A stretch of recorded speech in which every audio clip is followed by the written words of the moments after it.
Bez toho takého ticha, toho stíšenia sa tej potreby byť s Bohom, tak by človek nemohol vstúpiť do takého naozajstného takého kolobehu, kde sa človek chce dávať, chce poslúžiť, chce tak obetovať čas aj pre tých druhých.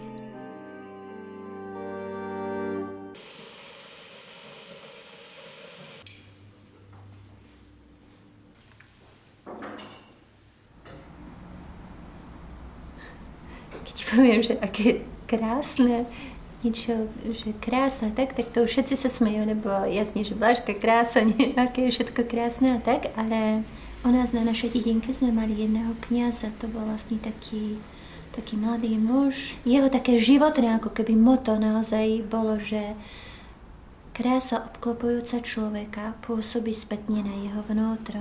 A toto ma neviem, nejak sa ma to nejakom období tak veľmi tak chytilo, že proste ja naozaj som tak začala tak vnímať, že tá krása tak začala meniť nielen mňa, ale vlastne aj celkové ten štýl života, aj to, prečo som sa rozhodla žiť, lebo naozaj pre mňa naozaj krásu vnímať krásneho človeka, aj tú vonkajšiu krásu, vnútornú krásu, ale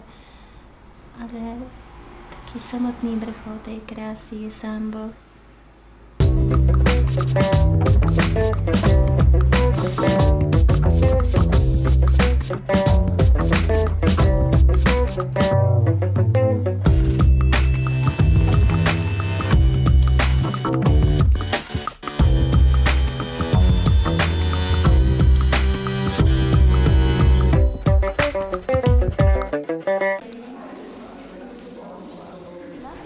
A to je také zaujímavé u mňa, že mňa aj často, keď sa ma aj študenti pýtajú, že ty ste taká vysmiatá, šťastná a taká, hej. A to práve chcem na to tak napojiť, že ja si myslím, že vždy šťastný človek je ten, ktorý naozaj v živote, hej, lebo to je život, že v živote je veľa krásy, je láska, je bolesť, chápeš, že to je všetko, nie?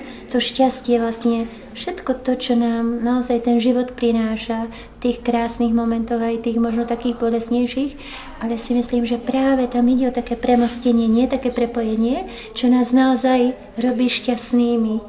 A radosť asi najviac naozaj z tých ľudí, čo stretávam, proste to je také, hej, že s tými ľuďmi.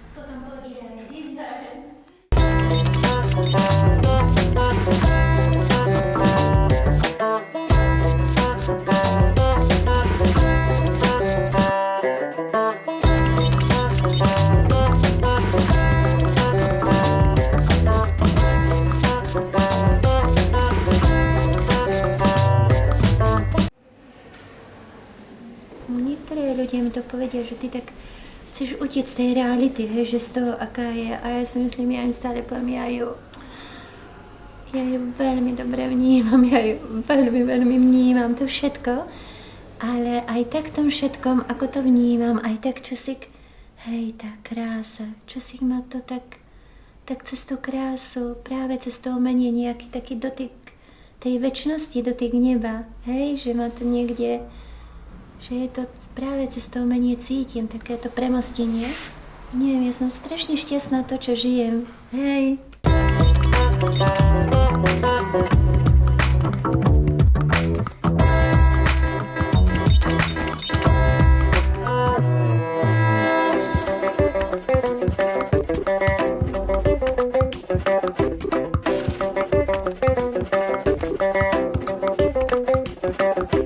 Stále hovorím, že študenti to úplne, to sú pre mňa naozaj to pre mňa to sú už ruky, nohy, ja už ako keby som ani bez nich nevedela, že nič proste, že to tak spolu.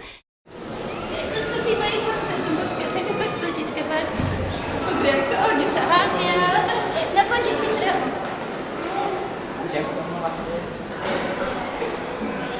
Pre mňa si takú najväčšiu tú radosť, hej, to je tvorba proste, že prídem a ideme robiť proste a tak si spolu.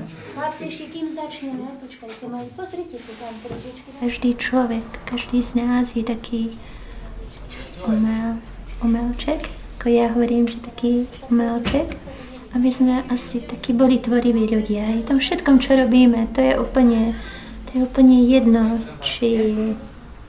čo robím, ale proste ako to robím. Či do toho všetkého dávam to také tvorivé.